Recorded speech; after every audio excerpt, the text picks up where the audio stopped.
चलो ठीक है, फिर अब स्टार्ट करते हैं अपना chapter number first, electronic spectra. Share करती हूँ मैं आपके पास।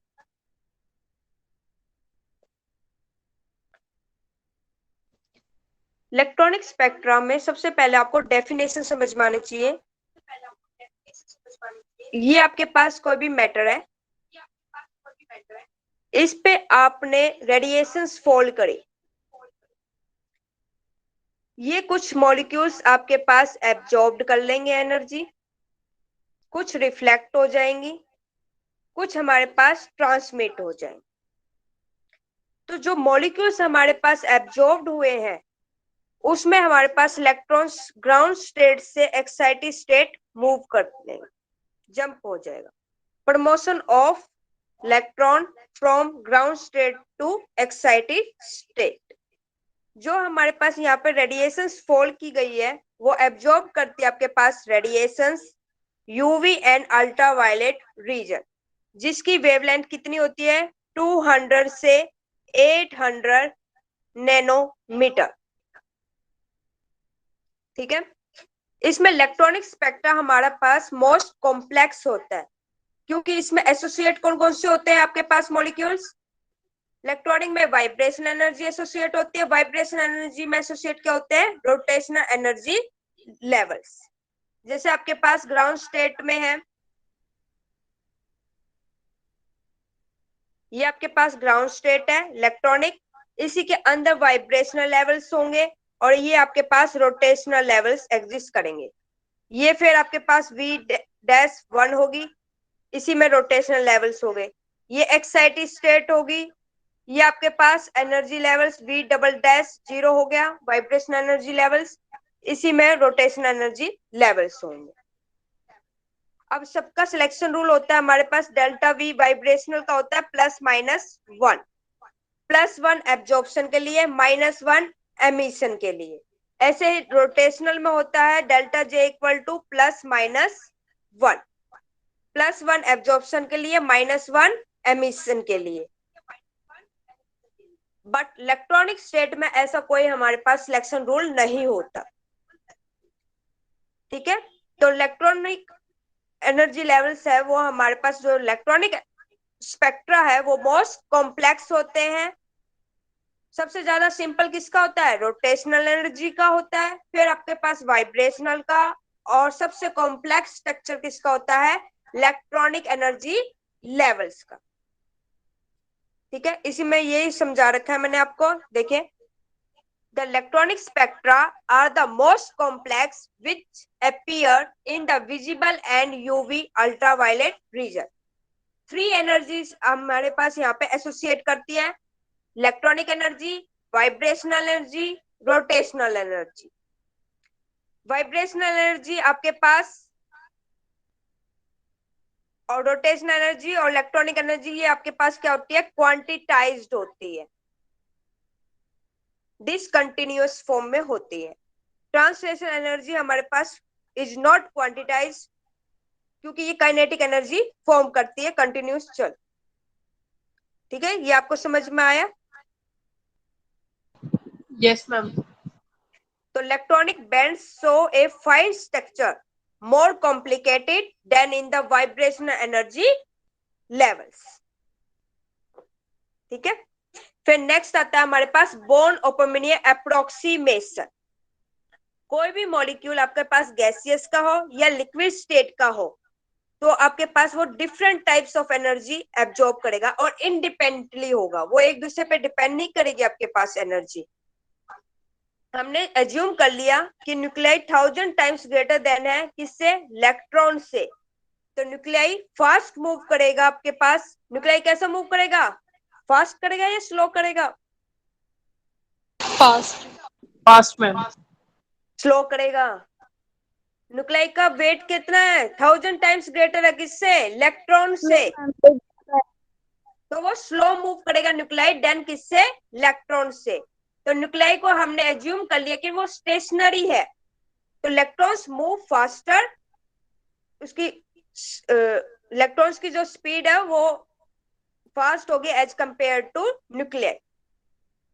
तो हम according to Born Oppenheimer approximation चलते हैं, तो हमारे पास टोटल एनर्जी किसके इक्वल होती है? Translational energy plus rotational energy plus vibrational energy plus electronic energy.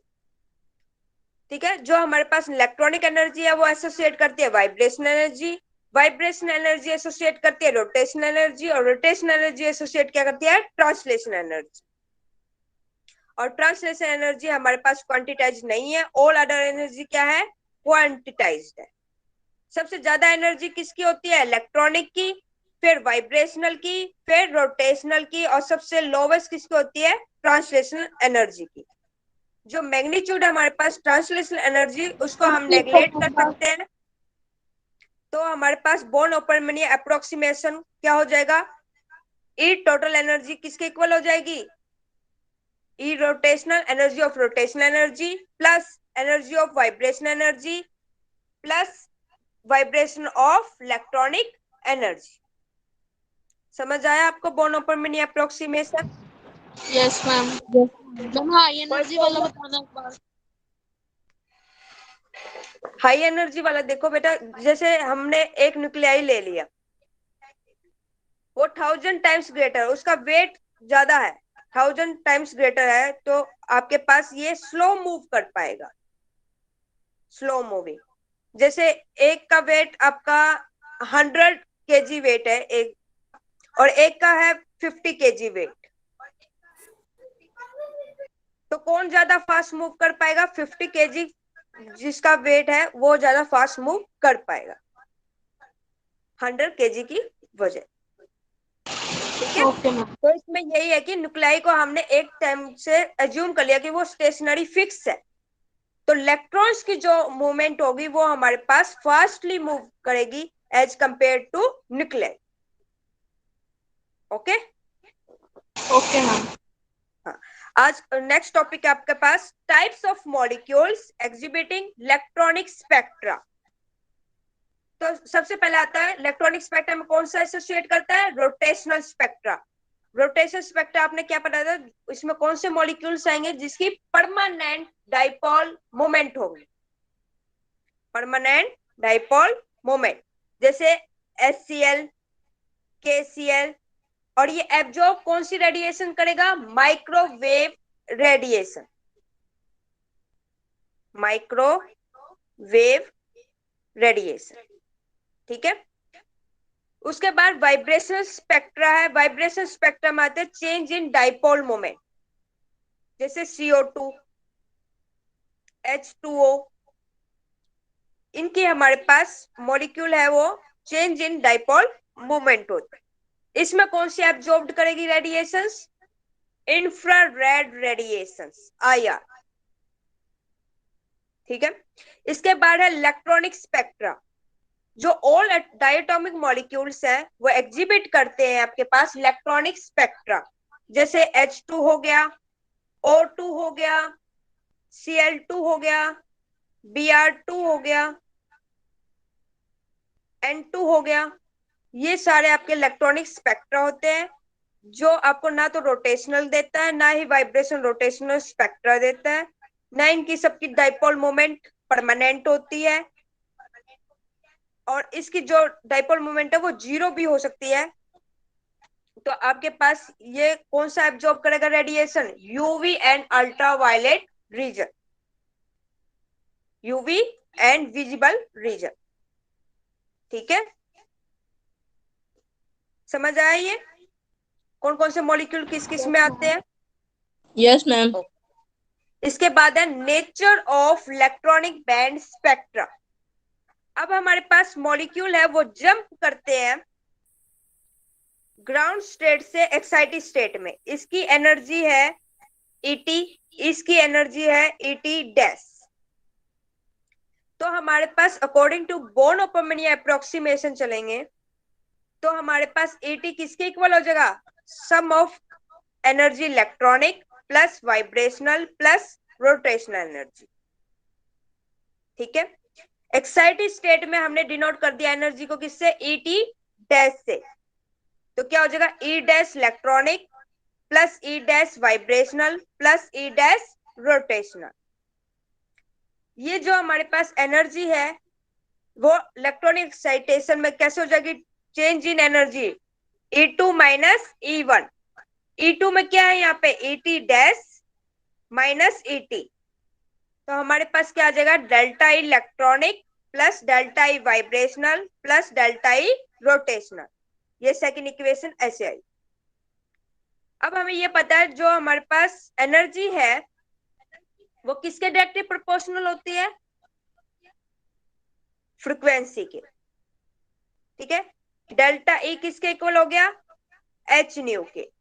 New क्या है, फ्रीक्वेंसी है, एच है प्लैंक कांस्टेंट, फ्रीक्वेंसी क्या होती है सी बाय लैम्डा। अब एच भी कांस्टेंट सी भी कांस्टेंट, किसके इनवर्सली प्रोपोर्शनल हो गया, 1 बाय लैम्डा। जो 1 बाय लैम्डा होती है वो किसके इक्वल होता है, न्यू बार, ये होता है वेव नंबर। तो हमारे पास डेल्टा सी किसके इक्वल हो गया, एच न्यू के इक्वल या एच सी न्यू बार के इक्वल। तो न्यू बार वेव नंबर की जो वैल्यू आएगी वो यहाँ पे क्या आएगी, डेल्टा ई बाई में एच सी। इस इक्वेशन को डिवाइड करवा दो आप एच सी से, तो आपके पास इक्वेशन क्या आ गई, जो ये इक्वेशन थी इसको एच सी से डिवाइड करवा दिया सेकेंड इक्वेशन को, तो हमारे पास आ गई delta E electronic plus delta E vibrational plus delta E rotational divide by h c पर सेंटीमीटर। इसकी यूनिट क्या होती है हमारे पास, पर सेंटीमीटर में। ठीक है, यहां तक समझ में आया, यस मैम। कोई प्रॉब्लम। No ma'am. फिर आपका नेक्स्ट टॉपिक है potential energy curves for electronic states. एक डायटोमिक मॉलिक्यूल लेते हैं हम, इसमें कोई भी H2 भी हो सकता है, O2 भी हो सकता है, तो उसका जो एवरेज इलेक्ट्रॉनिक पोटेंशियल एनर्जी होगी उसका फंक्शन है पोटेंशियल एनर्जी। फंक्शन क्या है, इंटरन्यूक्लियर सेपरेशन, रिप्रेजेंट करता है एक मोर्स कर्व जो होती है मोर्स पोटेंशियल फंक्शन, इसको हम मोर्स कर्व भी कहते हैं। तो V फंक्शन किसका है, इंटरन्यूक्लियर डिस्टेंस का है, equal to dissociation energy 1 minus e की power minus beta R minus R E whole bracket close उसकी स्क्वायर पावर। डी क्या है, डिसोसिएशन एनर्जी है ऑफ ए मॉलिक्यूल। बीटा क्या आपके पास कांस्टेंट है for a given electronic state के लिए। आर क्या है, इंटरन्यूक्लियर डिस्टेंस है, और आर ई क्या है, इंटरन्यूक्लियर डिस्टेंस है इक्विलिब्रियम में। जैसे जैसे आपके पास पोटेंशियल एनर्जी डिक्रीज होती जा रही है ऐसे ऐसे आपके पास पोटेंशियल एनर्जी जो आर ई इक्विलिब्रियम डिस्टेंस की होगी वो भी आपके पास मिनिमम हो। ठीक है, पॉइंट 2 है, क्लियर करो। जैसे जैसे आपके पास पोटेंशियल एनर्जी डिक्रीज हो रही है तो जो इंटरन्यूक्लियर डिस्टेंस है आपके पास आर वो भी डिक्रीज हो रहा है। ठीक है, सेकंड पॉइंट ये कहता है कि जो आर ई है हमारे पास वो वहां पे पोटेंशियल एनर्जी कितनी होगी, मिनिमम होगी इस पॉइंट पे। समझ आया आपको यहाँ पे, यस मैम। Yes ma'am. देखिए पोटेंशियल एनर्जी डिक्रीज है as the internuclear distance between them is decrease. देखिए जैसे जैसे आपके पास पोटेंशियल एनर्जी डिक्रीज हो रहा है तो इंटरन्यूक्लियर डिस्टेंस है वो भी डिक्रीज हो रहा है। ठीक है, अब हम यहाँ पे नोट्स निकालते हैं। नोट्स कैसे निकालते हैं, n-1। अगर आपके पास n की वैल्यू 0 है, सॉरी l की वैल्यू माइनस l-1, ये होता है आपके पास रेडियल नोड का फॉर्मूला। अब आपके पास इसमें n-1 है। अब आप वन स्टेट के लिए देखोगे तो 1-1 तो वहां पे क्या होगा, 0, तो 0 नोड। यहाँ पे कितनी नोड है, 0। ठीक है, यहाँ पे भी a होगा, यहाँ पे भी हमारे पास a होगा एग्जिस्ट।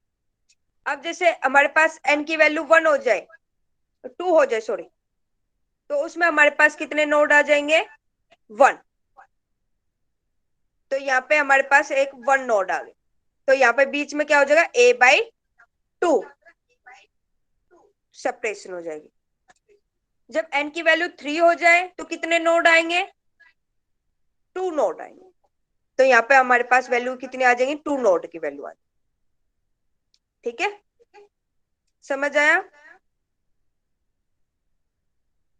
मैम एक बार फिर बताना। देखो, जो हमारे पास नोड का फॉर्मूला होता है वो क्या होता है? n-1। यहाँ पे n की वैल्यू क्या है? 1। 1 में से 1 गए, आपके पास क्या वैल्यू आ गई? 0। अब नोड है यहाँ पे हमारे पास 0, तो आपके पास यहाँ पे कोई भी ब्रेक नहीं होगा। ठीक है, ऐसे का ऐसा नोड चला जाएगा, ए से ए।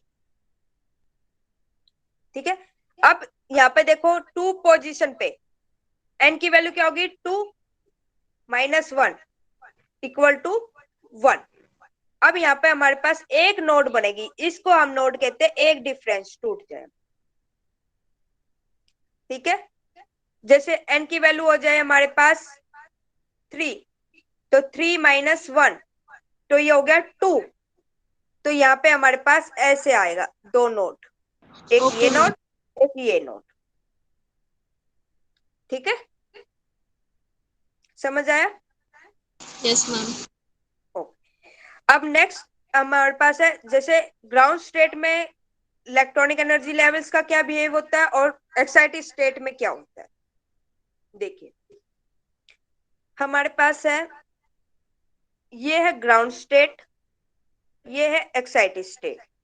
इसको एक्साइटेड स्टेट की इंटर न्यूक्लियर डिस्टेंस को हमने मान लिया r', वो ग्रेटर है किससे? re, inter nuclear distance ground state से। तो आपकी एनर्जी यहाँ पे ज्यादा ग्राउंड स्टेट में होगी, तो एक्साइटेड स्टेट में क्या हो जाएगी आपके पास? डिक्रीज।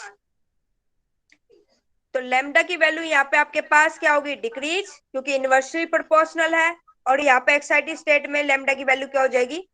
इंक्रीज।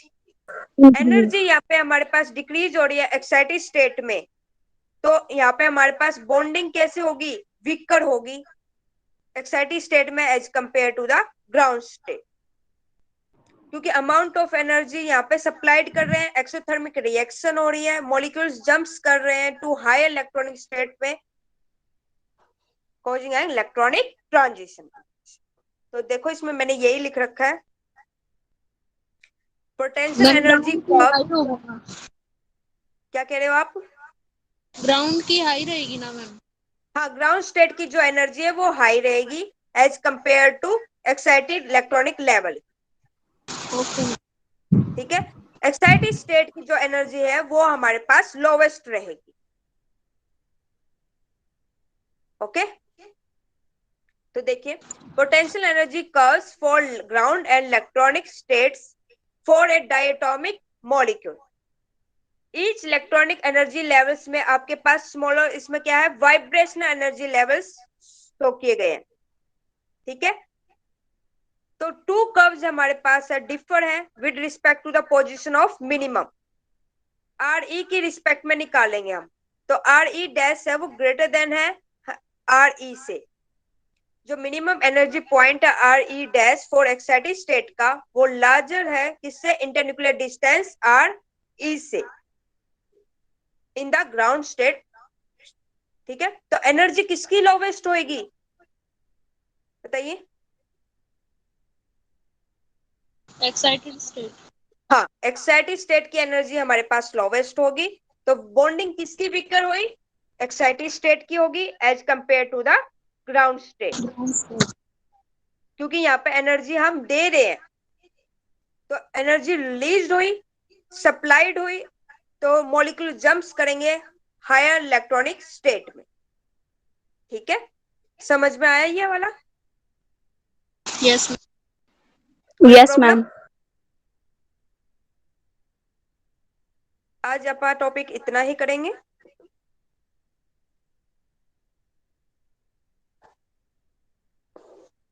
बताइए, कोई प्रॉब्लम है तो आज वाले टॉपिक में आपको? मैम।